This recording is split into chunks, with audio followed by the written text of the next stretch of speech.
In the book Living Temple, there is presented the Alpha of deadly heresies.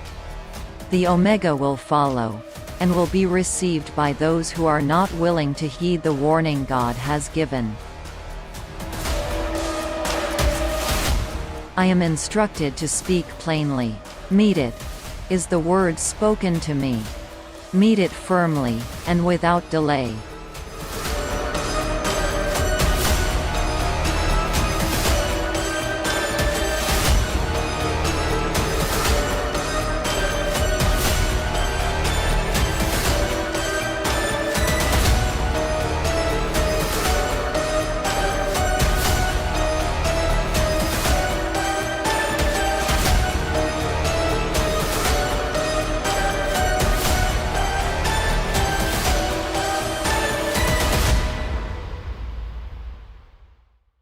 Oke, kita mulai, kita punya bagian keempat daripada seri The Alpha and Omega of Deadly Heresies in Adventism. Inilah bagian terakhir daripada seri ini. Dan bagian ini berjudul The Identity of Christ atau identitasnya Kristus. Nah, kita mengerti kata identitas ya. Identitas itu hanya bisa berlaku bagi orang tertentu. Dia nggak bisa memiliki lebih dari satu identitas. Dia hanya memiliki satu identitas karena manusia itu unik.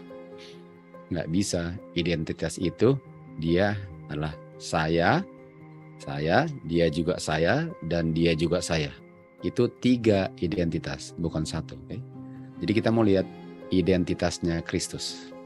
Identity, Jadi Matius 16 mulai 13 sampai 16, kita tahu di sini bahwa Tuhan Yesus menanyakan kepada murid-muridnya, dan dia tanyakan pada murid-muridnya, kalau murid-muridnya tahu apa yang orang bilang tentang dia. Jadi Tuhan Yesus tanyakan, mereka tahu nggak identitas saya? Itu yang Tuhan Yesus tanyakan kepada murid-murid. Lalu ayat 14, ada yang bilang identitas kamu adalah Yohanes Pembaptis. Ada yang bilang kamu Elia. Ada yang bilang yang lain lagi. Ada yang bilang kamu identitasnya Jeremia. Ada yang bilang kamu identitasnya adalah salah satu daripada nabi-nabi. Itu kamu. Jadi kamu Yohanes Pembaptis, kamu Elia, Jeremia. Itu identitas. Dan kalau identitas itu Jeremia, hanya ada satu Jeremia yang di Alkitab ini, walaupun nama itu banyak ya, tapi hanya bicara tentang satu Jeremia, yang mana bukunya adalah nama buku Alkitab. Dan hanya ada satu Yohanes Pembaptis, hanya ada satu Elia berdasarkan cerita Alkitab ini. Jadi apakah guru mereka Elia? Apakah guru mereka Yohanes Pembaptis? Apakah guru mereka Jeremia? Lalu ayat 15 Tuhan Yesus lanjut. Tuhan Yesus tanyakan kepada murid-muridnya sekarang. Oke, sekarang saya mau tanyakan kepada kamu. Saya siapa? Saya identitasnya siapa? Dan Simon Petrus menjawab dan berkata, engkau identitasnya adalah Kristus, anak God yang hidup. Itu identitas kamu. Artinya kamu bukan Yohanes Pembaptis, kamu bukan Elia, kamu bukan Jeremia, kamu adalah Kristus, anak God yang hidup. Itu identitas kamu. Lalu mari kita lihat apa jawaban Tuhan Yesus terhadap jawaban Petrus. Dan Tuhan Yesus menjawab dan berkata kepada Petrus, diberkatilah engkau Simon Barjona. Diberkati artinya benar kan? Karena daging dan darah bukan yang mengungkapkan itu kepada kamu. Jadi bukan daging dan darah, bukan manusia yang ungkapkan itu kepada kamu. Artinya kebenaran itu diungkapkan kepada Petrus. Sehingga Petrus bisa jawab identitas Kristus dengan benar. Dan bukan manusia yang ungkapkan itu kepada kamu, tetapi Bapakku yang berada di surga lah yang mengungkapkan kebenaran itu kepadamu. Dan kita tahu Bapa di surga, Bapa punya roh di dalam Petrus, betul? Nggak bisa Bapa di bumi, tapi Bapa punya roh yang berada dalam Petrus lah yang mengungkapkan kebenaran itu. Jadi benar, Tuhan Yesus bilang, ya, saya punya identitas adalah Kristus, anak God. Dan itu, kamu tahu itu karena Bapakku. Rohnya Bapa yang bilang kebenaran itu kan. Di 1 Yohanes 4 ayat 15 dikatakan, barang siapa mengakui bahwa Tuhan Yesus itu anak God, Petrus kan, Petrus. Dan kita tahu bahwa Bapa punya roh yang berdiam dalam Petrus, sehingga Petrus bisa mengungkapkan kebenaran itu. Kita lanjut di 1 Yohanes, barang siapa mengakui bahwa Yesus itu anak God, Petrus, Bapa atau roh Bapa berdiam dalam dia. Jadi benar. Itu yang dibilang Tuhan Yesus, dan ini yang Yohanes bilang di 1 Yohanes 4:15. Roh Bapa yang mengungkapkan kebenaran itu. Jadi kita tahu roh Bapa itu nggak pernah bisa bohong. Bapa, anak, roh Bapa nggak bisa bohong. Mustahil. Nggak bisa. Itu benar. Jadi kalau roh Bapa bilang itu benar. Sebagaimana yang dibilang, itulah kebenaran, itulah identitas daripada Kristus, anak God, oke? Kita ke Matius, kita lanjut lagi. Dan Tuhan Yesus, setelah itu Tuhan Yesus lanjutkan, Tuhan Yesus bilang, saya katakan kepada kamu, kamu adalah Petrus, atau batu kecil, batu kerikil. Kamu adalah batu kerikil. Kamu Petrus. Tapi dia bilang, di atas batu ini, batu karang. Di atas batu ini, kita tahu batu adalah fondasi. Kan? Dan Tuhan Yesus baru bilang, benar, saya adalah anak Bapa, benar. Dan di atas kebenaran ini, artinya di atas kebenaran bahwa saya adalah anak Bapa, saya, Tuhan Yesus bilang, saya akan membangun gereja saya. Kristus punya gereja dibangun oleh Kristus. Membuat gereja ini nggak bisa jatuh, sama dengan di Matius 7, adalah kebenaran bahwa Tuhan Yesus adalah anak Bapa. Semua yang keluar dari mulut Bapa yang diucapkan Tuhan Yesus, itulah fondasinya. Dan yang baru diungkapkan adalah Tuhan Yesus adalah anak Bapa. Jadi gereja yang berdiri, gereja Kristus, adalah gereja yang mengakui bahwa Tuhan Yesus anak Bapa. Dan gereja Kristus memiliki roh Bapa sehingga gereja Kristus bisa mengakui hal itu. Sementara yang bukan gereja Kristus akan menyangkal itu, buktinya mereka bukan gereja Kristus karena mereka tidak memiliki roh Bapa yang mengungkapkan kebenaran itu. Dan kita sudah belajar terakhir kali, kita belajar bahwa cuma ada dua roh. Cuma ada dua roh. Salah satunya roh setan. Jadi kalau bukan gereja Kristus, artinya synagogue of Satan, gereja setan yang kita sudah belajar. Okay? Jadi gereja setan itu tidak mau mengakui bahwa Kristus itu anak Bapa. Sementara gereja Kristus mengakui bahwa Tuhan Yesus adalah anak Bapa. Dan inilah yang membangun gereja sehingga gereja nggak bisa akan jatuh.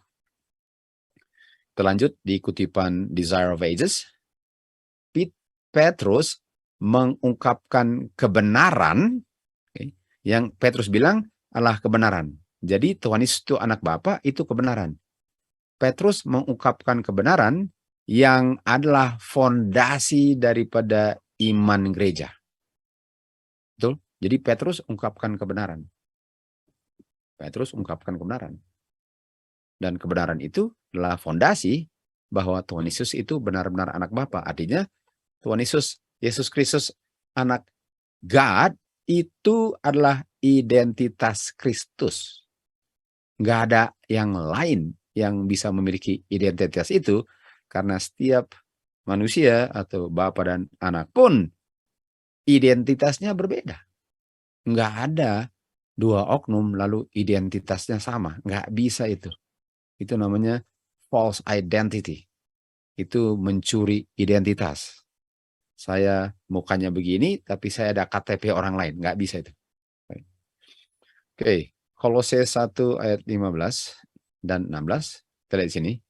Tuhan Yesus, kita tahu ini bicara tentang Tuhan Yesus. Tuhan Yesus adalah image daripada God yang tidak bisa dilihat. Nah, tidak bisa dilihat ini bukan berarti nggak ada bentuknya, tapi manusia nggak bisa melihatnya kan. Manusia sudah terpisah oleh dosa.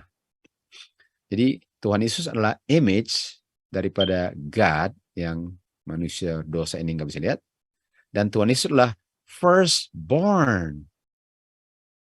Firstborn itu sama dengan anak sulung, anak pertama, yang pertama lahir.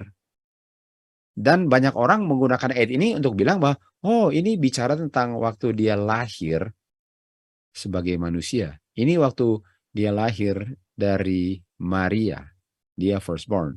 Tapi waktu di surga dia nggak firstborn. Ini bicara tentang waktu dia lahir dari Maria. Mari kita lihat bahwa ini bukan bicara waktu dia lahir dari Maria, firstborn ini. Buktinya dikatakan bahwa Tuhan Yesus adalah image daripada invisible God, firstborn yang lahir pertama dari semua makhluk yang pernah ada, termasuk Maria. Jadi ini menunjukkan bahwa semua makhluk termasuk Maria ada setelah firstborn.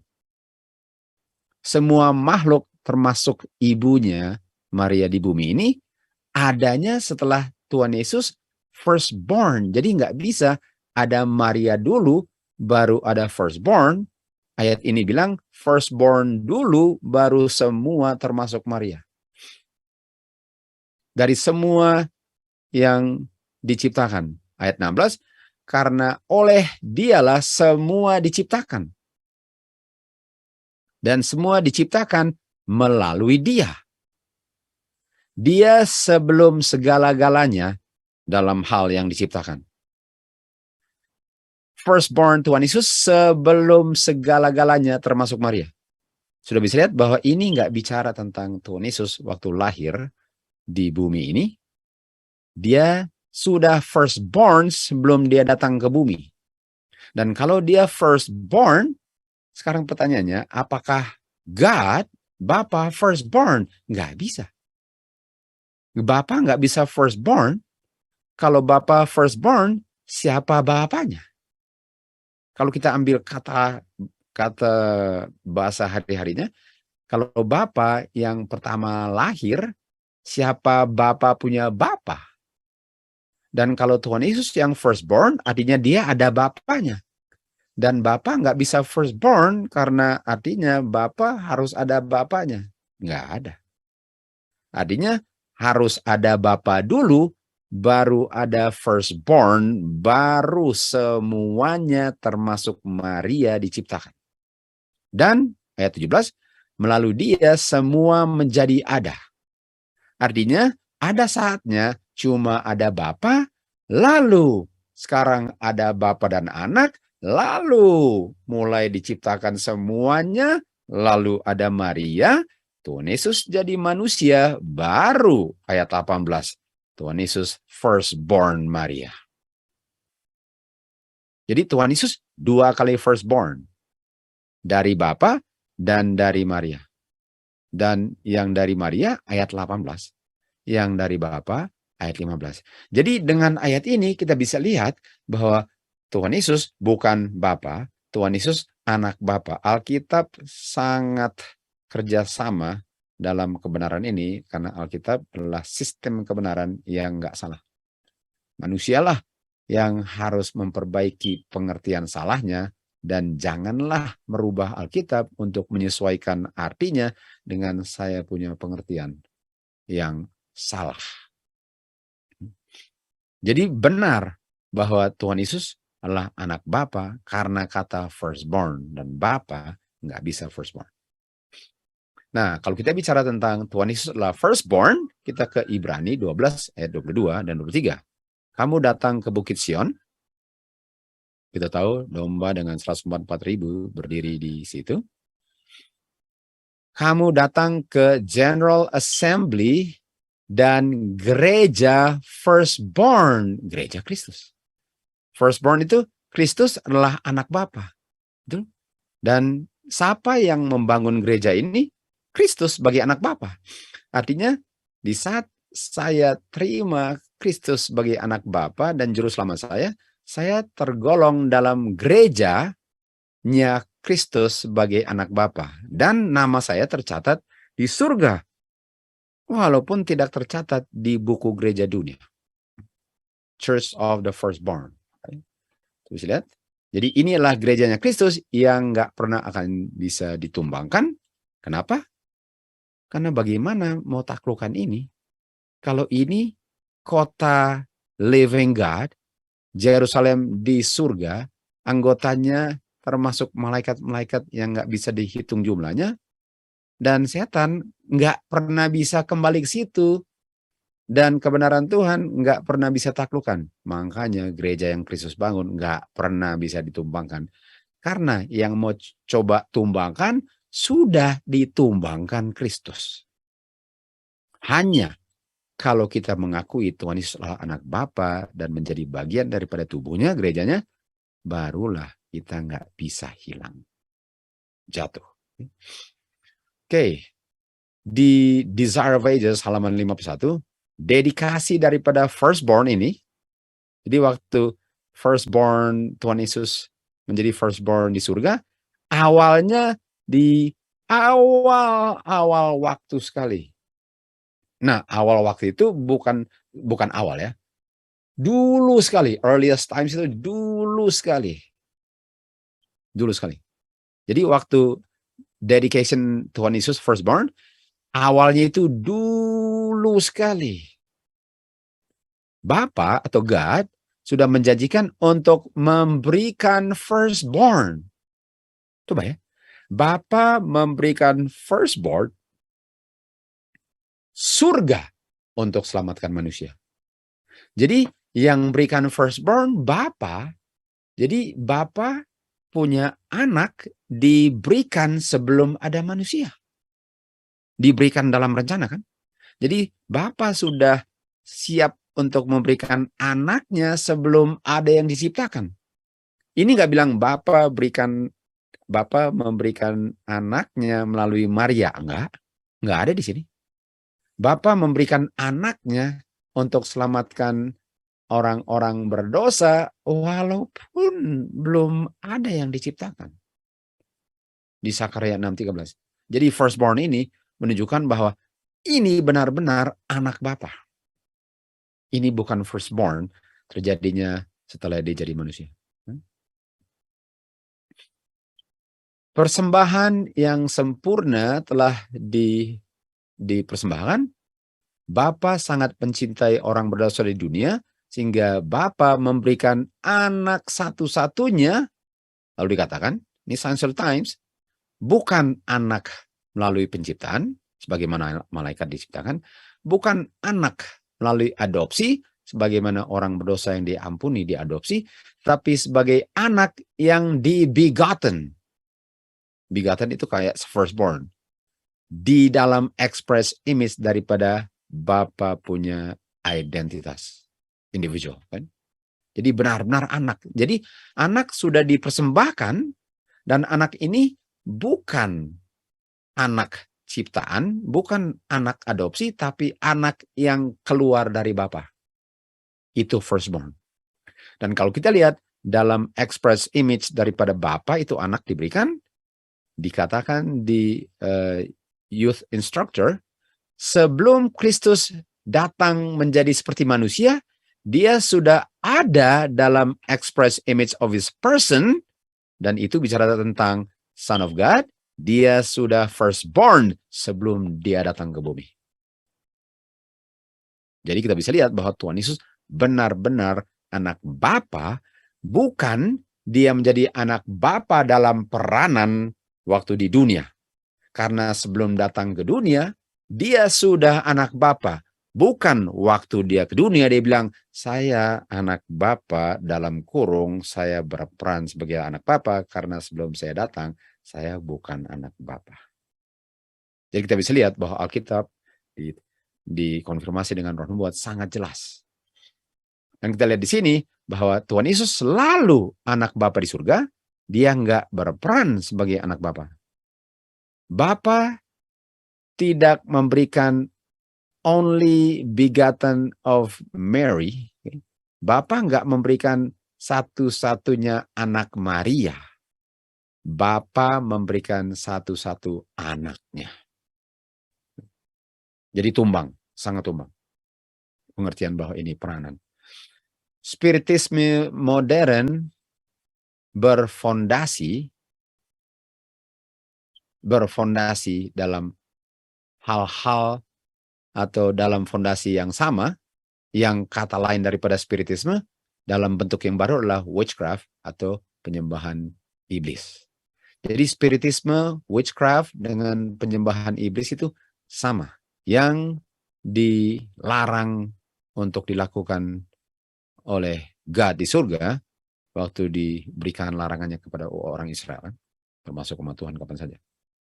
Ini sudah bilang di dalam firman Tuhan yang mengatakan di akhir zaman akan banyak tinggalkan iman. Okay?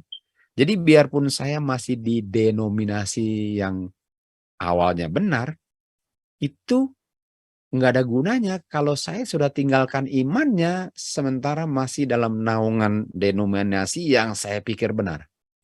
Jadi orang bilang, kamu sudah murtad kalau kamu sudah tinggalkan denominasi.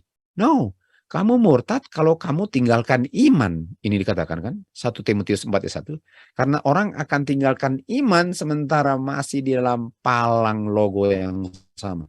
Dan waktu mereka tinggalkan iman, masih dalam logo yang sama, masih dalam denominasi yang sama, sekarang mereka mendengar roh-roh jahat, roh iblis. Jadi sekarang mereka melayani roh iblis, sudah tinggalkan iman, dan iman apa? Fondasi. Iman adalah fondasi. Mereka waktu tinggalkan fondasi, artinya kalau mereka tinggalkan fondasi, artinya mereka tinggalkan kebenaran bahwa Tuhan Yesus anak Bapa, dia adalah firstborn of the begotten sebelum dikirim ke dunia, itu ditinggalkan, dan sekarang mereka mendengar roh iblis punya doktrin. Dan tentu saja, roh iblis punya doktrin ini bilang bahwa Tuhan Yesus bukan anak Bapa. Jadi setiap kali kamu baca di Alkitab dia anak Bapa, itu peranan waktu dia ambil peranan itu sebagai manusia. Tapi sebelum manusia, dia bukan anak. Itu adalah ajaran iblis-iblis. Di buku Tesalonika 2 menunjukkan kepada pekerjaan setan dalam spiritisme sebagai peristiwa yang akan terjadi persis sebelum Tuhan Yesus datang kedua kali. Jadi kalau kita lihat ini sedang terjadi, ajaran ini kita sudah tahu sedikit lagi Tuhan Yesus akan datang. Tuhan Yesus bicara tentang kedatangan kedua kalinya, dia bilang akan ada pekerjaan-pekerjaan setan dengan kuasa dan tanda-tanda mujizat. Dan Petrus bilang bahayanya yang mana gereja ini akan menghadapi di akhir zaman. Akan ada nabi-nabi palsu atau guru-guru palsu yang akan menuntun umat Israel untuk berdosa. Ini adalah guru-guru palsu yang akan mengajarkan damnable heresies. Ini dia. Ini heresi kan? Yang akan mengajarkan satu ajaran heresi yang akan menghasilkan kebinasan. Yang mana mereka menyangkal Tuhan yang telah membeli mereka dan akan mengikuti jalan-jalan yang berbahaya mereka. Akan mengajarkan hal-hal heresies. Dan Rasul ini menunjukkan, Petrus menunjukkan bahwa satu karakteristik daripada guru-guru palsu ini yang ajarkan heresi, ialah mereka apa? Mereka tidak mau mengakui bahwa Kristus itu anak Bapa. Dan Yohanes bilang, inilah orang-orang penipu Dan penipu itu jangan lupa kata penipu ya. Ini adalah penipu yang menyangkal bahwa Tuhan Yesus itu Kristus yang adalah anak Bapa. Mereka adalah antikristus karena mereka menyangkal anak. Kalau menyangkal anak, otomatis bapaknya bukan bapa. Dengan anak dibilang bukan anak, artinya enggak ada bapa. Artinya kamu bukan bapaknya karena kamu bukan anaknya. Karena kamu bukan anaknya, kamu bukan bapaknya. Artinya untuk bilang Tuhan Yesus bukan anak, bapa pun ditolak. Ini adalah ajaran antikristus. Dan yang bilang siapa? Petrus. Di buku 2 Petrus kan? Petrus bilang ini. Lalu dikatakan, barang siapa yang menyangkal anak, dia tidak memiliki bapa. Dia tidak memiliki roh bapa, sehingga dia menyangkal. Karena Petrus yang memiliki roh bapa, dia bilang, engkau adalah Kristus anak bapa. Dan inilah ajaran spiritisme yang menyangkal Kristus, yang menyangkal atau menolak bapa dan anak. Dan Alkitab mengatakan ini adalah pengungkapan anti-Kristus di akhir zaman yang terjadinya persis sebelum Tuhan Yesus datang kedua kali. Jadi kita sudah tahu bahwa kita sudah di akhir zaman dan Tuhan Yesus mau datang karena ini adalah salah satu tanda bahwa kedatangannya sudah di ambang pintu. Kristus disangkal oleh yang mengaku sebagai gerejanya tapi bukan, bahwa dia bukan anak Bapa. Mari kita lihat, antikristus adalah spiritisme, adalah witchcraft, dan mereka menyangkal Kristus adalah anak Bapa. Nah, kalau kita ke Wahyu 18:23, semua sudah tahu ini, bahwa yang menipu seluruh dunia adalah sorceries. Dan sorceries adalah obat-obatan, apotek, farmasi, farmakia, magic, dengan witchcraft.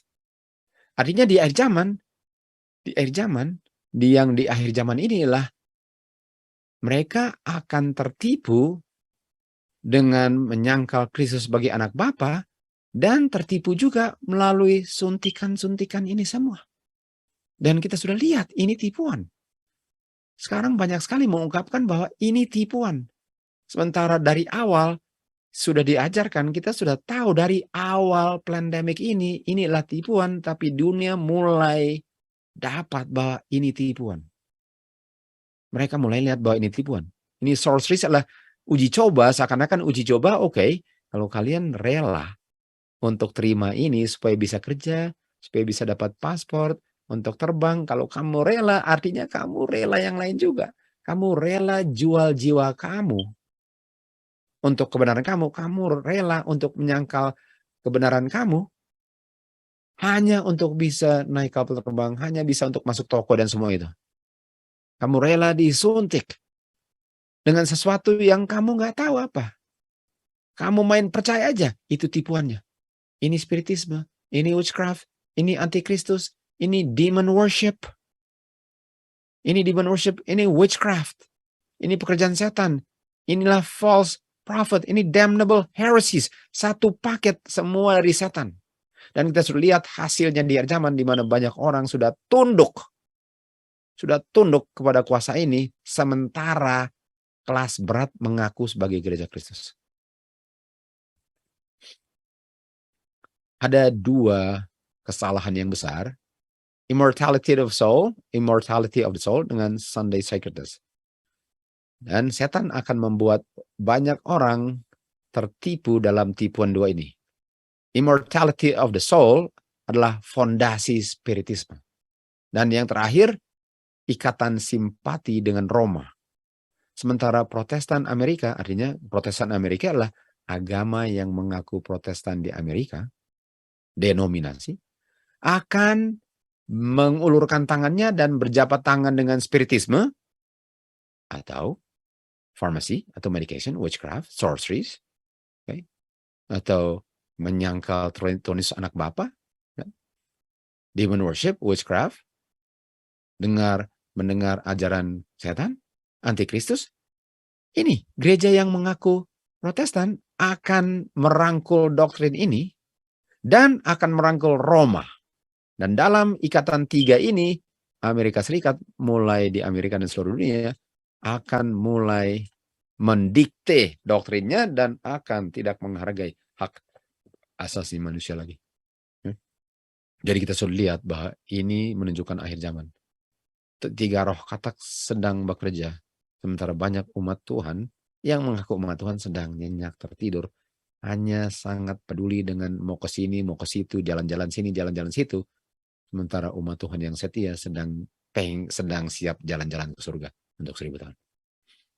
Kita lihat James White di sini. Bapa lebih besar daripada anak. Kenapa? Kenapa Bapa lebih besar dari anak? Karena Bapa duluan dari anak.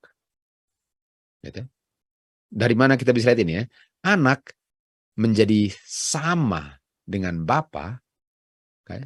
Karena anak terima segala-galanya dari Bapa. Nah, mari kita lihat itu sini. Anak sama dengan Bapa karena anak terima dari Bapa. Nah, ini nggak bilang anak sama dengan Bapa dan nggak ada yang terima apa-apa. Kalau anak nggak terima apa-apa dan anak sama dengan Bapa, baru anak selalu dengan Bapa selama-lamanya. Artinya anak God, identitas anak adalah God, identitas Bapa adalah God, tapi nggak bisa bilang anak adalah anak, nggak bisa bilang Bapa adalah Bapa. Jadi God satu ini identitasnya dan yang satu God juga identitasnya. Tapi ini nggak benar karena yang satu terima untuk menjadi sama. Artinya sebelum terima harus ada tahap di mana dia belum sama menjadi sama. Dan waktu sudah menjadi sama, nggak ada beda lagi kecuali Bapa masih lebih. Kenapa? Walaupun sudah sama, Bapa masih lebih. Karena nggak pernah Bapa nggak lebih duluan dari anak. Dan walaupun dalam semua sudah sama, anak nggak duluan atau sama-sama dengan Bapa. Anak selalu setelah Bapa. Dan dalam hal itu, Bapa lebih dari anak walaupun anak diangkat pun. Karena nggak pernah diberikan kepada anak dan mustahil untuk diberikan kepada anak, untuk anak menjadi selalu ada pada sama dengan Bapa, itu nggak pernah bisa. Jadi kalau bilang Bapa sama dengan anak, Bapa masih lebih karena Bapa duluan ada. Dan nggak pernah awalnya ada. Itu James White. Sekarang kita ke Roh Nubuat. God adalah Bapanya Kristus. Sini, jelas sekali. Dan Kristus adalah anaknya God. Lalu kepada Kristus telah diberikan posisi yang tinggi sehingga dia menjadi sama dengan Bapa. Namun Bapa lebih dari anak karena Bapa duluan dari anak dan anak datangnya setelah Bapa. Dalam hal itu Bapa tetap lebih dari anak walaupun anak diangkat sama dengan Bapa. Ini kita punya pioneers, ini Roh Nubuat. Ini adalah Mace White tulis. Kita sekarang ke Wagner. Firman pada awalnya. Okay? Firman adalah pada awalnya. Pikiran manusia nggak bisa menjangkau sejauh mana pada awalnya ini. Tuhan Yesus awalnya kapan? Nggak bisa kita jangkau. Nggak diberikan untuk manusia untuk mengetahui kapan dan bagaimana dia dibegotten, dia menjadi anak. Nggak dibilang kapan atau bagaimana. Tapi kita tahu bahwa dia itu firman yang ilahi. Bukan karena sebelum dia datang ke bumi ini untuk mati, tapi sebelum dunia diciptakan, dia adalah begotten. Ini kan? Ini Wagner. Sebelum dia disalibkan, dia bilang, oh Bapa, muliakanlah engkau aku dengan kemuliaanmu, okay, yang aku miliki dengan engkau sebelum ada bumi ini. Lihat kan? Jadi sebelum bumi ini, Bapak, anak itu sudah dimuliakan. Anak dimuliakan sebelum. Artinya, ini nggak bicara setelah, sebelum. Sebagaimana yang kita baca tadi kan. Sebelum. Yohanes 17:5. Oke. Kalau kita baca sini, dikatakan, engkau Bethlehem, Efrata, walaupun kamu kecil di antara beribu-ribu Judah, thousands of Judah, tapi keluar dari kamu akan keluar yang akan menjadi ruler di Israel, yang going forth adalah asal-usul. Yang mana walaupun kamu di Bethlehem kecil, tapi keluar dari kamu artinya akan lahir dari Bethlehem, yang awalnya dari dulu kala, dari zaman kekekalan. Jadi walaupun dia ada awalnya di bumi, tapi sebelum di bumi, dia sudah ada awalnya sebelum bumi ini dan semua yang diciptakan. Maika 5 ayat 2. Jadi kalau kita bilang eternity, kita tahu eternity nggak ada awalnya. Tapi kalau bahasa eternity ini untuk kapan Tuhan Yesus dibegotten, di-generate oleh Bapa, itu di zaman kekekalan yang kita nggak tahu kapan, sementara kekekalan nggak ada awalnya, tapi di zaman itu Tuhan Yesus ada awalnya, asal-usulnya. Dan kita nggak tahu itu zamannya. Jadi di zaman sebelum ada yang diciptakan, yang mana awalnya nggak ada, di zaman itu Tuhan Yesus ada awalnya. Sebagai anak Bapa. Kita tahu bahwa Kristus keluar dan datang dari God. Dan ini sangat jauh sekali di zaman kekekalan, sangat jauh untuk bisa dipikirkan pikiran manusia. Wagner. Ke Eddie Jones. Memang benar banyak anak-anak God. Tapi Kristus adalah satu-satunya anak yang dibegotten God. Kan? Begotten kita tahu adalah monogenes kan. Oleh sebab itu anak God adalah anak God di mana nggak ada yang bisa bilang anak God seperti Tuhan Yesus anak God. Malaikat anak God sebagaimana Adam diciptakan. Orang-orang Kristen anak God melalui adopsi. Tapi Kristus anak God by birth. Tadi kan firstborn, dilahirkan. Tentu saja dilahirkan kita nggak perlu pikir bahwa harus ada ibu dan wanita kan. Keluar dari Bapa. Dan kita nggak tahu caranya gitu. Manusia nggak bisa mengerti itu. Kapan nggak tahu, bagaimana caranya, itulah yang diajarkan kebenaran firman Tuhan. Kan? Itu namanya kita percaya karena firman Tuhan sudah bersabda. Dia yang lahir in the form of God, dia yang menjadi anak dalam bentuk form God, mengambil atau nature God, mengambil nature man. Kan? Ini dia. Jadi Tuhan Yesus itu walaupun dia God, sekarang dia ambil nature daripada man. Lalu kita lanjut lagi di A.T. Jones. He was born of the Holy Ghost. Dia lahir oleh Roh Kudus. Dalam kata yang lain, Tuhan Yesus dilahirkan kembali. Dia datang dari surga, Bapa punya anak sulung, firstborn, ke bumi, dan dia lahir kembali melalui Maria. Jadi Tuhan Yesus lahir kembali. Tuhan Yesus benar-benar lahir kembali. Pertama, dari Bapa, kedua, dari Maria sebagai manusia. Jadi waktu Tuhan Yesus bilang, kamu harus lahir kembali, Tuhan Yesus sendiri lahir kembali. Benar-benar lahir kembali. Dia punya going forth atau awal sejak zaman kekekalan. God punya firstborn. Dia born again. Dia lahir kembali melalui Maria. Agar kita bisa dilahirkan kembali lagi. Jadi ini kita punya pioneers. Roh nubuat. Ajarkan ini. Ini identitas Kristus adalah anak Bapa. Dan cuma ada satu anak Bapa, cuma ada satu Bapa. Ada dua personality. Ada dua individuality. God, Bapa, Son of God, anaknya Bapa. Bapa lebih, karena duluan, Bapa angkat anak menjadi sama. Tapi anak nggak pernah bisa sama dalam hal Bapa duluan ada. Itu identitas. Kita ada krisis identitas. Umat Tuhan sedang menghadapi krisis identitas di mana dia nggak tahu siapa God-nya. Dia nggak tahu siapa. Misteri. identitas krisis ini misteri, nggak ada yang tahu. Dan kalau Tuhan Yesus bukan anak God, sementara kita manusia bisa menjadi son of God karena Tuhan Yesus anak God.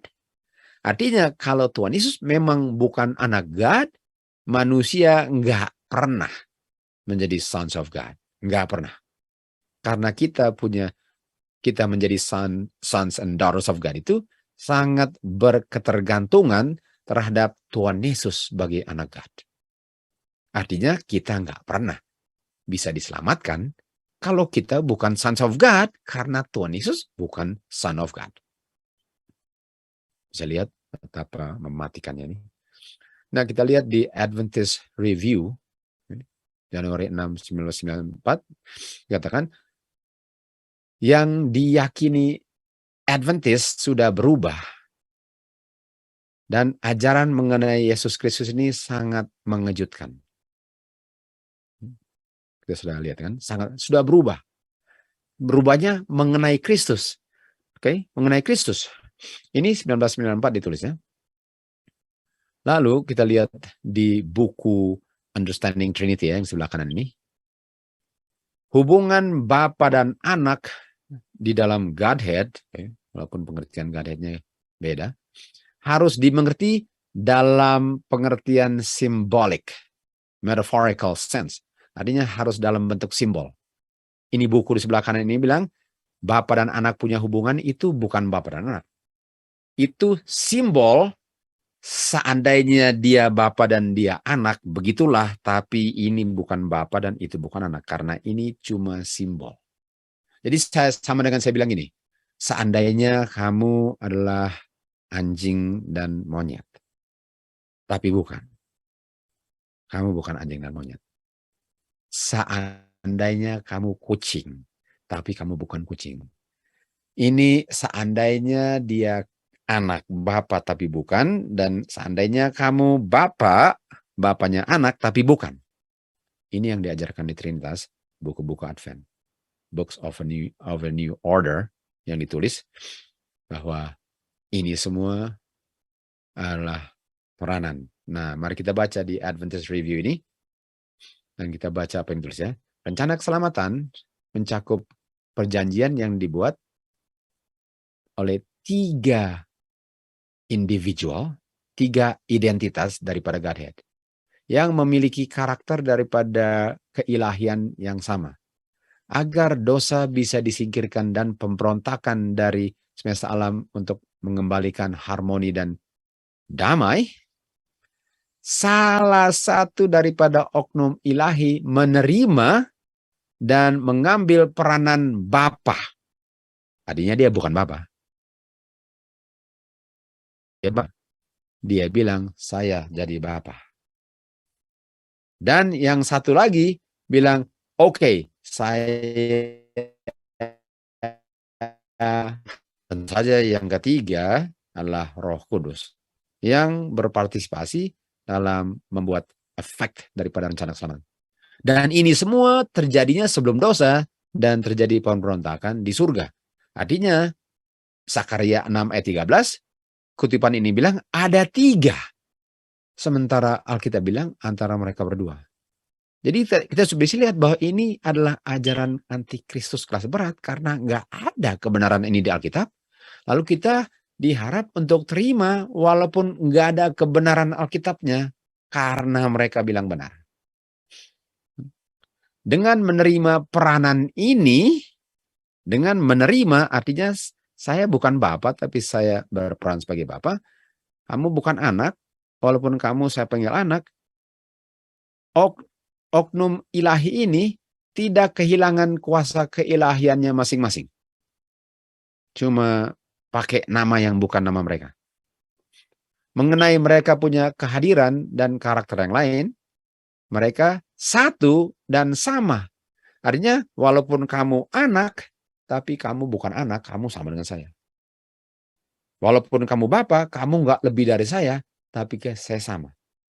Artinya kita awalnya sama, nggak ada yang lebih duluan. Sementara tadi diajarkan bahwa satu menjadi sama, tapi nggak pernah bisa sama dalam pengertian bahwa Bapa duluan. Sementara ini diajarkan semua sama, semua nggak ada yang duluan. Dan anak itu bukan anak, cuma bersandiwara sebagai anak. Bapa itu bukan bapa, cuma bersandiwara sebagai bapa. Mereka semua satu dan sama. Sama equal artinya sederajat dalam kuasa dan semua itu. Mengenai rencana keselamatan, anak tentu saja harus tunduk kepada yang dibilang bapa. Jadi walaupun dia tunduk, itu bukan berarti bahwa dia lebih rendah dari bapa, tapi itulah sandiwaranya. Jadi kalau ada orang nonton telenovela dan dia nangis, jangan pikir dia nangis. Dia sedang berperan untuk nangis, tapi kamu nggak bisa percaya bahwa dia sedang sedih. Karena inilah sandiwara.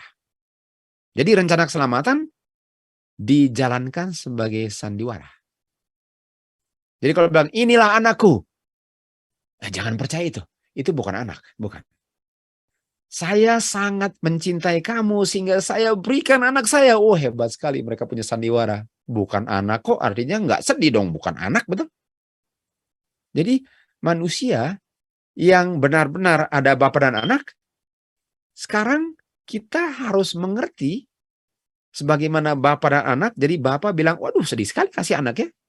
Artinya saya lebih sedih dong daripada yang bilang bapa, karena yang diberikan bukan anaknya. Sementara saya berikan anaknya. Artinya Abraham lebih sedih dari God yang namanya bapa, karena Abraham benar-benar berikan anaknya. Sementara God yang namanya Father enggak benar-benar berikan anaknya, sehingga Abrahamlah harusnya contoh God yang bersandiwara di surga. Dan dalam peranan ini adalah misteri. Inilah misteri. Coba lihat ini. Ini misteri semua.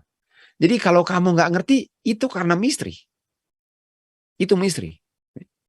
Kalau kamu ngerti, bagus. Walaupun itu misteri. Dan kalau kamu nggak ngerti, itu karena memang nggak bisa dijelaskan. Nah, mari lihat ya, peranan. Jadi saya bukan bapa, lalu saya ambil peranan bapa. Lalu orang bilang, bapa. Dan kalau saya ingat, saya bilang, oh itu saya. Kalau saya ingat, kalau saya lupa, saya nggak jawab, betul? Anak. Kalau anak pun ingat, dia anak, dipanggil anak, oh ya, ya. Tapi kalau dia lupa, nggak dijawab-jawab. Kamu anak-anak kan? Oh iya, saya anak. Karena saking dasar sandiwaranya, mudah-mudahan mereka nggak lupa peranannya. Nah, mari kita lihat. Ambil peranan. Tuhan Yesus bilang kepada orang Farisi, cilakalah ahli Taurat dan Farisi, hai kamu hipokrit. Mari kita lihat apa artinya hipokrit. Hipokrit artinya seorang actor yang mengambil peranan yang bukan dia. Jadi dia bilang, saya mau menjadi ibu, saya mau menjadi anak, saya mau menjadi bapak. Tahu nggak apa itu role? Kata lain ambil peranan adalah hipokrit. Dan kalau kita lihat dia punya definisi, hipokrit adalah double dealer. Dan kita lihat double dealer, double minded ya. Kayak kepala, ada dua kepala. Dan mari kita di bawah sini adalah ada kata fake, palsu, fraud, tipuan, imposter, peniru, phony, penipu, kan? Deceiver, penipu. Ini hipokrit. Hipokrit artinya counterfeiter, pemalsu, fabricator, kan? Sham, penipuan. Ini hipokrit, ini semua tipuan. Dan di Yakobus 1:8 bilang double minded, orang yang berdua pikiran, artinya dua pikiran artinya saya adalah kepala rumah tangga, tapi di sandiwara saya main sebagai anak. Itu double minded. Dia tidak stabil dalam segala hal. Apakah Bapa, Anak, Roh Kudus nggak stabil karena mereka bersandiwara? Jadi waktu Yesus bilang, kamu hipokrit. Bisa saja orang Farisi bilang, kamu yang hipokrit, kamu kan bukan anak Bapa. Kenapa bilang anak Bapa? Apakah ini kelas berat ajaran setan? Matius 4:3. Kita lihat Tuhan Yesus digoda setan dan setan bilang, kalau kamu anak Bapa, artinya kamu hipokrit. Karena kamu sebenarnya bukan anak Bapa. Artinya saya nggak percaya kamu anak Bapa. Makanya saya bilang, kalau kamu anak Bapa. Nah, mari lihat ya. Mari lihat permainan ini. Jadi di saat saya percaya bahwa Tuhan Yesus bukan anak Bapa, sekarang saya tanya, apakah kamu anak Bapa? Yang benar. Bukan kali. Lalu tanya lagi, apakah kamu anak Bapa? Ah, bukan. Kan? Bukan. Di saat saya sudah mulai terima tipuan setan bahwa saya meragukan Tuhan Yesus anak Bapa, berikutnya apa? Saya sembah setan. Ayat 9. Saya sembah setan. Jadi di saat saya ragukan Tuhan Yesus anak Bapa, ujung-ujungnya setan yang saya sembah. Lalu Tuhan Yesus bilang apa? Enyahlah engkau setan. Saya tahu identitas saya.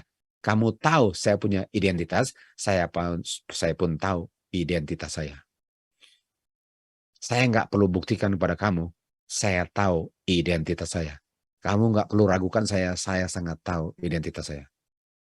Enyahlah engkau. Lalu apa yang terjadi? Ayat 11, setan tinggalkan dia. Apa? Kalau Tuhan Yesus, karena Tuhan Yesus tahu identitasnya, kalau saya tahu identitas saya sebagai anak Bapa, kalau saya gereja Kristus, setan akan tinggalkan. The gates of hell shall not prevail. Pintu gerbang neraka nggak akan menelan saya ke dalamnya. Saya nggak akan bisa jatuh kalau saya tahu identitas saya sebagai anak-anak Bapa. Sebagaimana Tuhan Yesus tahu dia anak Bapa, setan tinggalkan Tuhan Yesus. Oke, kita ke Wagner. Dengan mengargumentasi ekualitas yang sempurna daripada Bapa dan Anak, kenyataannya bahwa Kristus itu adalah nature-nya God, kita nggak mau mengerti dan mencari mengerti bahwa ajaran bahwa Bapa enggak sebelum Anak. Jadi karena mereka sama, itu bukan berarti bahwa Bapa bukan sebelum Anak atau Anak selalu sama dengan Bapa. Hanya karena mereka sama, kan?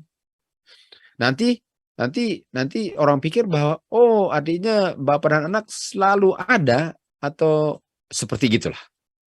Hanya karena dibilang sama bukan berarti sama dalam hal nggak ada awalnya sama-sama. Tapi sama karena diangkat.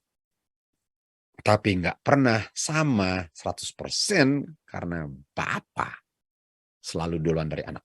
Selain itu 100%. Itu yang dimaksudkan yang kita sudah baca tadi. Bahwa Tuhan Yesus adalah the only begotten Son daripada God. Dia dibegotten, bukan diciptakan. Dia punya substance, bahan tubuh dalam bahasa manusia daripada Bapa. Dia adalah bagian tubuh Bapa. Sebagaimana Anak 100% dari ibu dan Bapa kan. Bahannya dari Bapa. Anak juga bahannya dari Bapa. Dan karena Anak dari Bapa, nature-nya sama. Sebagaimana manusia yang dilahirkan nature-nya sama dengan orang tuanya karena bahannya sama. Anak pun nature-nya sama. Dalam hal itu dia adalah God. Nature-nya. Sama dengan Anak itu manusia. Nature-nya dengan Bapa dan Ibu kan. Dia adalah Bapa dan Ibu. Nature-nya. Tapi dia bukan bapaknya atau dia bukan ibunya. Tuhan Yesus adalah God. Nature-nya, bahannya. Bahan oknum tubuhnya. Tapi dia bukan individual atau bukan identitasnya atau bukan personality-nya God. Dia bukan oknumnya God. Dia punya bahan sama dengan God. Itu yang membuat sama. Yang sementara sama-sama nature, Bapa duluan daripada Anak. Dan oleh sebab itu Bapa lebih dari Anak karena Bapa tidak ada awalnya. Sementara Kristus punya oknum kepribadian individual identitasnya ada awalnya. Apakah kita jelas mengenai identitas Kristus ini. God is love. Karena God sangat mencintai orang berdasar di dunia, lihat ini ya, dia berikan anaknya. Dia sudah ada anak yang dia berikan. Dia nggak berikan anaknya Maria. Dia berikan anaknya sendiri untuk Maria. Dan semua. Lalu dikatakan, kasih yang seperti ini nggak bisa ditandingi besarnya. Nggak ada kasih yang lebih besar dari ini. Apa yang nggak bisa lebih besar dari ini? Bahwa seseorang meletakkan kehidupannya untuk teman-temannya. Sekarang, kita tahu ini berlaku bagi Tuhan Yesus. Tuhan Yesus meletakkan hidupnya. Oke, kita lihat ya. Tuhan Yesus meletakkan hidupnya. Tapi kita tahu bahwa substance daripada anak apa? Bapa. Dan dengan Tuhan Yesus sama dengan Bapa, dia punya substance. Ini sama dengan Bapa punya substance. Kan? Bapa punya substance. Jadi dengan berikan anaknya itu, dan semuanya sama, bedanya Bapa nggak ada awalnya, Tuhan Yesus ada awalnya. Selain itu sama dengan Bapa memberikan dirinya di dalam anaknya. Dalam hal itu sama. Jadi katakan, nggak ada kasih yang lebih besar selain Bapa memberikan anaknya. Nggak ada kasih yang lebih besar selain Bapa memberikan satu-satu anaknya bagi dunia yang sudah mau dibinasakan. Okay. Jadi, kalau ini kasih yang terbesar, bukankah inilah tipuan setan terbesar untuk sembunyikan supaya kita nggak pernah lihat kasih Bapa? Karena kita tahu dengan melihat kasih Bapa kita akan remuk, hancur, dan kita bertobat dan kita diselamatkan. Tapi kalau kita nggak pernah lihat kasih Bapa yang sempurna ini, bagaimana manusia bisa diselamatkan? Artinya setan mau menyembunyikan kenyataan bahwa Bapa berikan anaknya. Karena dengan Bapa berikan anaknya, benar-benar anak, itu kasih Bapa. Jadi kalau anaknya bukan anaknya, itu bukan kasih Bapa. Karena hanya dengan berikan anaknya, itu kasih Bapa diungkapkan. Sehingga kasih Bapa mau disembunyikan dengan yang bilang Bapa tapi bukan Bapa, memberikan yang bukan anaknya yang sedang bersandiwara menjadi anak. Kalau yang terima bilang, itu sih bukan kasih. Abraham punya kasih lebih besar daripada itu. Setan mau menyembunyikan kasih Bapa dengan menyembunyikan anaknya. Bapa memberikan anaknya yang sama dengan dirinya. Tapi Bapa lebih besar karena Bapa duluan ada. Dengan memberikan satu-satu anaknya, Bapa memberikan dirinya di dalam anaknya. Dan nggak ada kasih yang lebih besar daripada ini di semesta alam. Dan disinilah setan mau sembunyikannya. Dengan pura-pura angkat anak. Dan dengan angkat anak ke posisi lebih tinggi, tersembunyilah kasih Bapa. Dia yang tidak mengasihi, tidak mengenal God. Karena God itu adalah kasih. Love. Di dalam hal inilah kasihnya God diungkapkan. Jadi kalau bilang God is love. Nggak bisa. God is good. Tapi dia bukan anaknya. Oh itu bukan. Itu God is good yang luntur namanya. Nggak bisa bilang God is good. Tapi anaknya bukan. Nah saya punya kasih lebih besar karena yang diberikan anak. Sementara kamu bilang God is love. Itu nggak sebesar karena kamu punya anak di sana bukan anaknya. Dalam hal ini kita bisa melihat love God. Dalam hal apa? God kirim anaknya. Itulah God is love yang sempurna. Sudah bisa lihat bahwa setan mau sembunyikan the love of God dengan menggantikan identitas anaknya. Jadi kita bisa lihat di sini bahwa nggak ada yang bisa pisahkan kita dari love God yang sempurna selain Atau kecuali kita nggak bisa lihat love-nya melalui anaknya yang bukan anaknya. Artinya kita bisa dipisahkan dari love of God kalau love of God itu nggak bisa diungkapkan karena anaknya bukan anaknya. Kita bisa dipisahkan untuk selama-lamanya. Dan yang memisahkan kita apa? Dosa.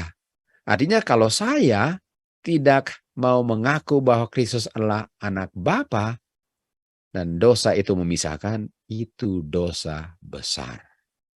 Dan itu akan memisahkan saya dari Bapa dan anak selama-lamanya. Bapa sangat mencintai orang berdasar dari dunia, diberikan anaknya satu-satunya.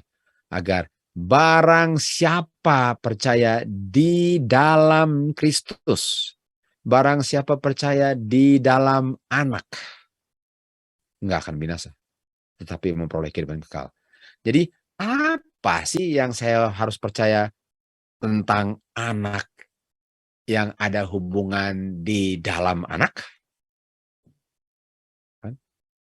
Artinya apanya Bapa di dalam anak? Jawabannya apa? Kasih Bapa.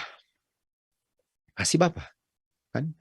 Karena dikatakan di sini ya, love of God, nggak ada yang bisa pisahkan kita dari God punya love yang ada di dalam Kristus. Jadi di dalam Kristus ada apa? Ada love. Tapi kalau Kristus bukan anak, apakah ada love of God kalau Kristus bukan anak? Enggak. Enggak ada. Yang berada di dalam anak yang kita butuhkan, bukan di dalam oknum yang bersandiwara sebagai anak. Mari kita lihat di John 5:26, apa sih dalam anak? Bapa ada kehidupan, ini kehidupan kekal kan? Bapa memiliki kehidupan kekal di dalam dirinya sendiri. Dan kehidupan kekal kita apa? Di dalam anak. Dan Bapa telah berikan kepada anak agar anak ada kehidupan kekal di dalam dirinya. Ini in. Kan? Di dalam dirinya. Jadi di dalam anak ada kehidupan kekal. Okay? Ada kehidupan kekal. Ada love of God. Kita tahu love of God itu adalah buah roh Bapa. Love itu adalah buah roh Bapa. Artinya Bapa punya roh, buahnya di dalam anak. Benihnya dan buahnya dalam kehidupan anak yang mengungkapkan karakter Bapa. Dan karakter Bapa adalah love, dan itu hanya ada kalau life-nya Bapa dalam anak. Nah, apa itu life yang diberikan Bapa kepada anak? Yohanes 6:63 bilang, life adalah spirit. Makanya spirit punya buah lah roh, dan kalau spiritnya di dalam anak, anak akan mengungkapkan love-nya Bapa yang saya sangat butuhkan untuk melihat, untuk saya memperoleh kehidupan kekal. Tuhan Yesus bilang di Yohanes 14:9, lihat saya, lihat Bapa. Lihat saya, lihat Bapa. Artinya lihat karakter anak, lihat karakter Bapa, karena karakter Bapa diungkapkan dalam anak, karena benihnya Bapa dalam anak, sehingga buahnya muncul dalam anak, karena rohnya. Jadi, sebagaimana saya mengasihi kamu, demikianlah Bapa mengasihi kamu. Itu yang saya butuh untuk lihat kan. Ayat 10, John 14:10 katakan, Bapa dalam saya, dan yang dalam saya lah firman-Nya Bapa yang berdiam dalam saya. Nah, tadi katakan bahwa firman-Nya Bapa, kehidupannya Bapa, rohnya Bapa berdiam dalam saya. Jadi firman Bapa dan roh Bapa, firman Bapa yang melakukan pekerjaan sehingga hasil pekerjaan atau buahnya adalah karakter Bapa. Lihat saya, lihat Bapa, karena roh Bapa dalam saya sehingga kerjanya menghasilkan karakter Bapa yang kamu lihat dalam saya. Itu yang membuat Tuhan bilang, lihat saya, lihat Bapa. Karena Bapa berikan rohnya, kehidupannya, firman-Nya untuk berada dalam anaknya. ayat 11. Dia bilang apa? Kalau kamu nggak percaya apa yang saya bilang, paling kurang percaya pekerjaan saya. Tadi katakan bahwa Bapa yang bekerja kan? Kalau Bapa yang bekerja, Bapa bekerja melalui dia punya roh. Artinya rohnya Bapa adalah rohnya anak sehingga hasil kerjanya menghasilkan karakter yang sama. Artinya kalau kamu benar-benar kenal Bapa, kamu akan kenal karakternya. Dan karakternya kamu lihat dalam saya, Tuhan Yesus bilang. Jadi bagaimana kamu tolak saya kalau ini karakter Bapa? Artinya orang-orang Farisi dulu, mereka menyangkal bahwa ini anak Bapa. Dan dengan menyangkal ini anak Bapa, itu buktinya mereka nggak kenal Bapa karena mereka tidak memiliki roh Bapa. Roh Sapa dan roh Beelzebub. Betul? Karena mereka nggak kenal dia anak Bapa. Karena kalau mereka kenal dia anak Bapa, karena roh Bapa berdiam dalam mereka, sebagaimana Petrus dan bilang, ini anak Bapa. Artinya orang-orang yang menyangkal Tuhan Yesus anak Bapa tidak memiliki roh Kristus berdiam dalam mereka. Itu kenyataannya. Yohanes 14:12 dikatakan, dia yang percaya akan aku, pekerjaan ya. Jadi kalau kamu percaya saya, mari kita lihat di sini. Kan? Kalau kamu percaya saya, artinya saya akan berikan yang ada dalam saya. Kan tadi dikatakan Yohanes 3:16. Barang siapa percaya, dia akan ada life dalam Kristus diberikan bagi murid yang percaya. Artinya yang ada dalam Bapa diberikan kepada anak, dan kalau percaya anak, yang di dalam anak diberikan bagi yang percaya. Sekarang yang percaya memiliki yang di dalam Bapa dan dalam anak. Oke. Dan pekerjaannya sama. Lalu dikatakan, kalau kamu percaya saya punya roh, saya akan berikan, saya punya life, saya berikan, dan hasil pekerjaan roh itu yang bekerja dalam kamu adalah hasil pekerjaan roh yang bekerja dalam saya, sehingga pekerjaan kita sama. Bedanya, waktu saya kirim roh saya nanti, pekerjaan kamu lebih besar, bukan lebih dahsyat, tapi lebih mencakup seluruh dunia, karena roh saya sekarang datang tidak dibatasi dengan personality kemanusiaan saya. Ini dia. Artinya saya punya pekerjaan adalah pekerjaan yang mengungkapkan pekerjaan Kristus, yang mengungkapkan pekerjaan Bapa karena rohnya sama. Bapa ke anak, anak ke anak-anak. Semua satu karena rohnya dan buktinya dari buah-buah pekerjaannya. Dan dikatakan di sini, dikatakan karena aku pergi kepada Bapa. Nah, Tuhan Yesus ke Bapa, lalu dia minta apa? Dia bilang ayat 1, kamu percaya God, kamu percaya saya. Kenapa? Karena saya dan God saya sama kan? Dan kamu bisa percaya karena kamu memiliki roh yang sama. Di dalam rumah Bapa, dia pergi ke rumah Bapa untuk mempersiapkan tempat kan? Ayat 16. Jadi Tuhan Yesus bilang, saya akan ke Bapa, lalu saya kirim roh saya, dan kamu punya pekerjaan, adalah pekerjaan saya. Bedanya pekerjaan kamu atau pekerjaan roh saya dalam kamu akan mencakup seluruh dunia, sementara saya punya pekerjaan terbatas dengan kemanusiaan saya di daerah Yerusalem, Kapernaum, dan sekitar Galileanya. Cuma di situ. Tapi waktu saya kirim, kamu bisa ke seluruh pelosok dunia. Itu artinya greater works. Ayat 16 dikatakan, saya akan berdoa kepada Bapa waktu saya ke Bapa, dan dia akan berikan comforter, another comforter. Nah, kata lain another adalah tambahan yang kamu sudah terima, tapi bedanya dalam bentuk atau beda atau bukan, tidak memiliki dia punya personality daripada kemanusiaannya. Itu ya, itu yang membuat menjadi omnipresence. Dan dia dikatakan sini, dia berdiam bersamamu atau bersamamu selama-lamanya. Jadi roh yang diberikan kepada anak diberikan kepada anak-anaknya atau murid-muridnya. Dan itu adalah apa? Roh kebenaran. Roh kebenaran. Bapa berikan rohnya, anak berikan rohnya, sehingga semuanya satu tubuh. Itu hanya bisa kalau Tuhan Yesus anak Bapa, karena hanya anaklah yang terima benihnya dari Bapa. Kalau oknum yang lain, dia sudah ada, dia nggak usah terima, dia bukan anak. Dan dia nggak bisa menjadi jembatan karena dia sama dengan sumber. Jadi masa sumber kirim jembatan yang adalah sumber?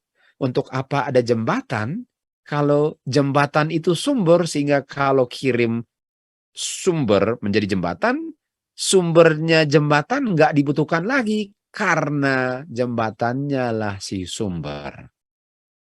Kalian dengar ulang-ulang ini lagi ya, untuk cari mengerti lagi.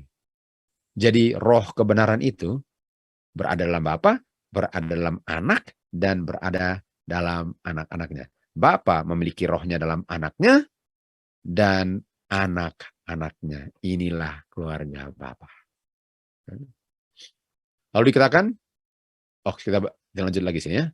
Lalu dikatakan, tetapi kamu mengenal dia. You know him. Nah, you know him artinya ini bicara present. Kamu tahu dia sekarang. Jadi kamu tahu dia dan dia adalah saya. Jadi bilang saya akan kirim roh, dan bukankah roh itu di dalam Kristus kan? Jadi kamu kenal dia, jadi kamu kenal saya. Lalu dia bilang, dia berdiam dengan kamu. Dengan artinya saya berdiam dengan kamu. Lalu dia bilang apa? Dia akan ada dalam kamu. Jadi kamu kenal, saya sedang dengan kamu, tapi nanti dia akan di dalam kamu. Jadi sekarang kamu lihat personality-nya, individuality-nya.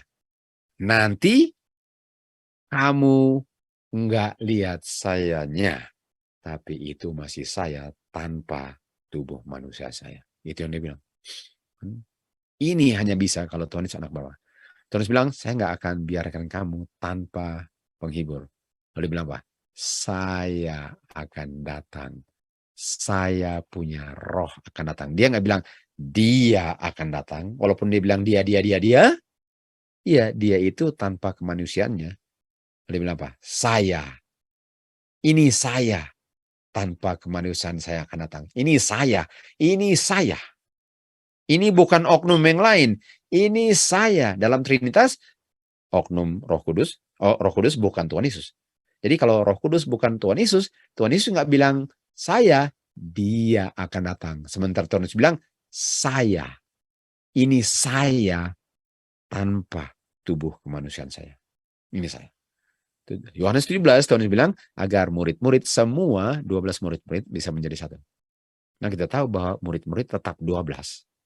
Masih ada 12 personalities. Masih ada 12 person, tapi satu. Sama dengan Bapa, satu dengan anak, tapi ada 2 personality. Bapa dalam aku dalam engkau. Mereka 12, satu, karena yang membuat Tuhan Yesus dengan Bapa satu, roh. Dan yang membuat murid-murid satu dengan yang lain, roh. Dan yang membuat murid-murid satu dengan Bapa dan anak, roh. Itu yang membuat mereka satu. Bukan tiba-tiba murid-murid sisa menjadi satu, lalu Bapa dan anak cuma satu. Enggak. Masing-masing mempertahankan personality, individuality-nya. Sementara karakter, semuanya itu satu. Dan kemuliaan yang engkau berikan kepadaku, kita tahu yang diberikan adalah apa? Life. Roh. Dan roh yang hasil pekerjaannya adalah kemuliaan yang engkau berikan kepadaku, John 5:26, aku berikan kepada mereka agar mereka bisa menjadi satu, sebagaimana kita pun satu. Artinya yang membuat anak dan Bapa satu, roh. Yang buat murid-murid satu dengan Tuhan Yesus, roh. Harus berikan roh. Dan roh inilah roh Bapa dalam anak. Roh Bapa yang adalah roh anak dalam murid-muridnya. Ini tangganya. Ini bukan dari atas langsung loncat ke bawah, karena di tengahnya sebenarnya di atas. Ini dari paling tinggi turun ke anaknya, lalu turun ke anak-anaknya. Ini dia punya tingkatan. 2 Korintus 3:18 dibilang, apa itu kemuliaan? Apa itu kemuliaan yang diberikan kepada Tuhan Yesus sebelum dunia diciptakan? Yang membuat mereka menjadi satu. Dikatakan di sini, kita semua dengan wajah terbuka melihat kemuliaan the Lord. Dan dirubahkan dari kemuliaan-kemuliaan, dan yang merubahkan siapa? Roh. Artinya kemuliaan dengan roh itu boleh dikatakan satu paket, karena kemuliaan itu adalah hasil kerja daripada roh Bapa yang roh anak yang hasilnya memuliakan Bapa. Artinya nggak bisa Bapa dimuliakan kalau bukan hasil kerja rohnya mereka, bukan oknum ketiga. Oknum ketiga itu bukan kemuliaan. Hanya rohnya mereka punya hasil kerjalah kemuliaan. Kita itu dirubahkan dengan rohnya mereka sehingga Bapa dimuliakan. Dikatakan di sini John 10:30. Aku dan Bapa adalah satu. Kita sudah tahu satunya bukan satu person, bukan satu personality, bukan satu individuality, tapi satu roh menunjukkan satu karakter, satu nature, dan semua itu. Dan di sini katakan persatuan yang ada antara Bapa dan Anak tidak mempengaruhi perbedaan daripada masing-masing punya personality. Sama dengan murid-murid kan? Hanya karena murid-murid satu, dibilang satu, itu bukan berarti tiba-tiba dari 12 saya hanya lihat satu orang. Jadi dengan Bapa dan Anak satu, itu bukan berarti bahwa saya cuma lihat satu. Yang mana adalah Bapa ya Anak. Enggak. Ada Bapa satu sini, ada Anak satu di situ. Beda personality. Okay. Dan orang-orang yang percaya Kristus pun akan menjadi satu dengan Kristus. Dan mereka, walaupun menjadi satu dengan Kristus, mereka enggak Kristus. Mereka punya identitas dan personality masih dikenal. Kamu Petrus, kamu Yakobus, kamu Matius. Kan? Walaupun kamu satu dengan Kristus, tapi kamu Petrus, kamu Yakobus, kamu Yohanes, masih identitasnya dipertahankan dan itu Kristus. Nggak bisa masuk surga, cuma satu semua. Mana God itu, mana Anak itu, mana Yakobus itu, mana Abraham itu semua itu. Apakah satu begitu? Bukan. Itu namanya confusion. Semua kita bisa lihat dan recognize personality dan identity masing-masing walaupun semua satu. Kita punya personal identity dijaga dalam kebangkitan. Artinya saya masih saya. Saya kalau mati lalu bangkit, saya nggak menjadi, udah beda kamu. Saya masih saya. Walaupun bahan-bahan yang waktu keluar dari kubur sudah beda bahan tubuhnya. Bahan yang keluar dari kubur beda bahan tubuh dengan yang masuk ke dalam kubur. Tapi saya masih saya. Kamu masih kamu. Yohanes masih Yohanes. Petrus masih Petrus. Walaupun bahan tubuhnya sudah berbeda waktu dibangkitkan. Pekerjaan Bapa yang sangat dahsyat. Roh manusia yang adalah karakter manusia kembali ke God. Nafasnya dalam bentuk karakter. Kan? Jadi manusia itu di bumi ini dengan roh itu dibentuk karakternya. Dan di saat dia mati, karakternya disimpan dan dikembalikan ke tubuh yang dirubah sebagai karakter individual yang sama waktu masuk ke dalam kubur. Yohanes waktu masuk dalam kubur, karakternya disimpan, roh, nafas, Tuhan punya cara ini. Dan waktu dia dibangkitkan, dikembalikan lagi si Yohanes, bukan Petrus. Jadi waktu bangkit, Yohanes nggak menjadi Petrus. Waktu bangkit, dia nggak menjadi Maria. Yang masuk Yohanes, keluar Yohanes. Yang masuk Maria, keluar Maria. Karena itu adalah identitas dan personality yang semua bisa kenal. Bedanya, bahan tubuhnya sudah beda. Semua orang di hari kebangkitan akan memiliki karakternya masing-masing yang dibentuk sebelum Tuhan Yesus datang. Dan Tuhan waktu memanggil orang mati, memberikan kembali nafas kehidupan dan bilang kepada tulang-tulang kering, hidup. Bentuk yang sama keluar, bedanya bebas dari penyakit dan semua cacat. Hidup kembali, memiliki individuality dari khas ke orang itu. Jadi saya bisa kenal itu karena saya kenal orang itu sebagaimana dia adanya waktu saya kenal. Saya nggak kenal, kamu beda kamu bukan kamu. Itu sudah ganti individuality-nya. Saya tahu, ini Yohanes ini, benar. Ini Petrus, benar.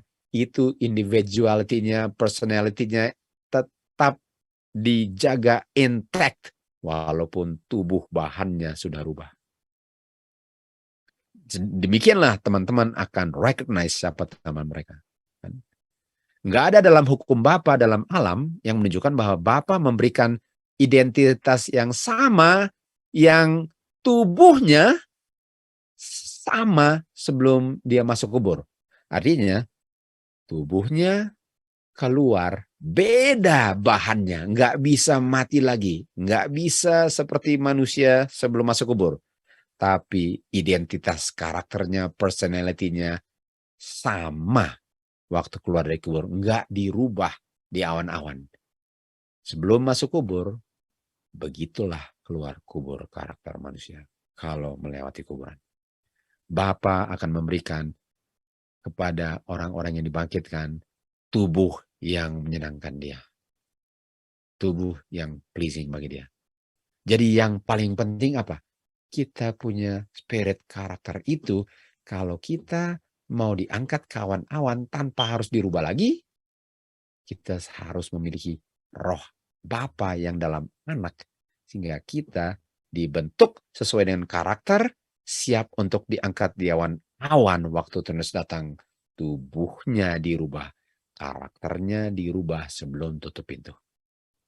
Dibangun di atas pasir.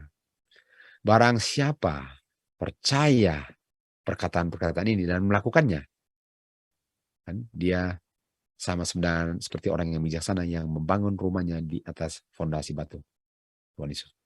Dan rumah gereja itu nggak akan jatuh, nggak akan dibinasakan oleh doktrin palsu, karena didirikan di atas kebenaran bahwa firman Tuhan lah, firman Kristus bagi anak Bapa lah, yang menopang kebenaran dia sehingga dia nggak bisa hilang.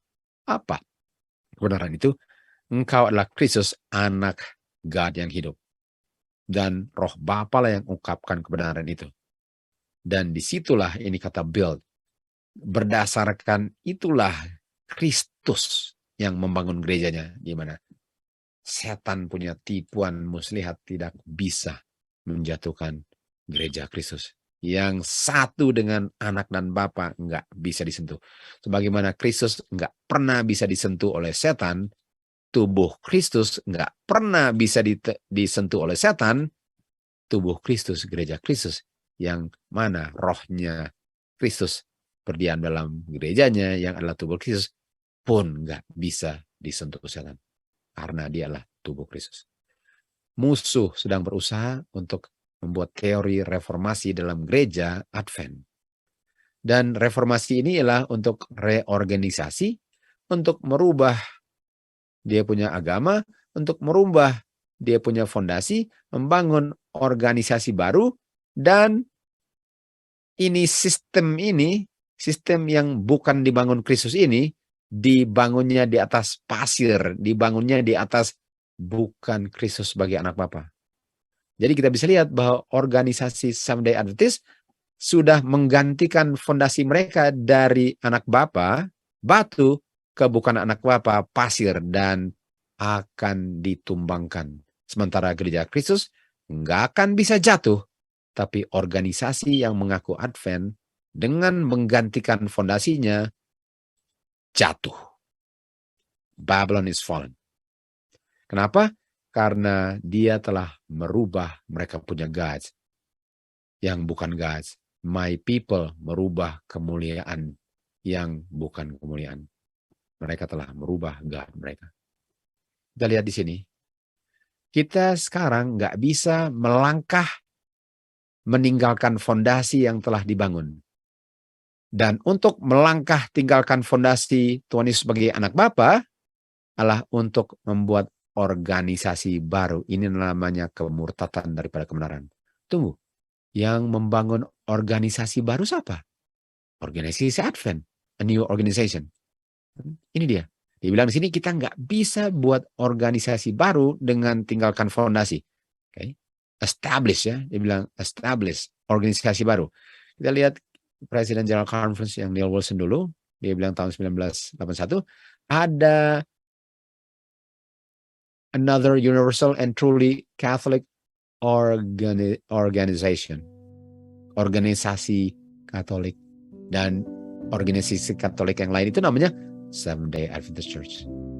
Ini a new organization, namanya Catholic Organization, dan kita tahu mereka punya fondasi pasir karena mereka bilang bahwa Trinitas, dan itulah organisasinya. Dan Presiden GC bilang kita punya Advent ini adalah truly, sungguh-sungguh organisasi Katolik. Inilah kemurtatan dari kebenaran. Jadi apakah doktrin yang berdiri sebagai tiang iman kita sudah ditinggalkan? Sudah. Sudah reorganisasi, reformasi, gerakan baru? Sudah. Agama sudah dirubah? Sudah. Prinsip yang menopang selama 50 tahun sejak Miss White menulis ini sudah dibilang salah dan dibuang? Sudah. Apakah buku-buku tentang Trinitas sudah ditulis? Sudah. Sistem intellectual philosophy sudah di-establish? Sudah. God, pencipta hari Sabat, disingkirkan? Sudah. Bergantung kepada kuasa manusia? Sudah. Fondasi di atas pasir? Sudah. Apakah tunggu tanggal main di mana akan tumbang 100% karena di atas pasir dibangunnya? Sudah secara spiritual. Dan dikatakan, Tuhan Yesus bilang, saya sudah bilang loh sebelum terjadi, supaya waktu terjadi kamu bisa percaya. Sudah terjadi. Firman Tuhan benar karena sudah dinubuatkan, dan yang dinubuatkan sedang terjadi. Diberkatilah mereka yang membaca, yang mendengar firman nubuatan yang sedang digenapi ini, dan mempertahankan, memelihara apa yang tertulis di dalamnya. Sehingga waktu terjadi, kita siap untuk menghadapinya karena kita mengantisipasinya, karena kita lihat ini sudah dinubuatkan, dan waktu digenapi, kita melangkah untuk menurut, karena kita antisipasi. Karena apa? Karena firman nubuatan sedang digenapi. Kita memiliki a more sure word of prophecy. Whereunto ye do well that ye take heed. Kita sudah tahu bahwa kemurtatan ini terjadi karena mereka tidak take heed warning yang Tuhan telah berikan kepada mereka, sehingga mereka hanyut dalam tipuan ini karena mereka tidak take heed a more sure word of prophecy. Sampai di sini kita punya seri daripada the Alpha and Omega of Deadly Heresies in Adventism. Tuhan Yesus sudah mau datang. Bersiap-siap, siaga, karena sedikit lagi pintu akan tertutup.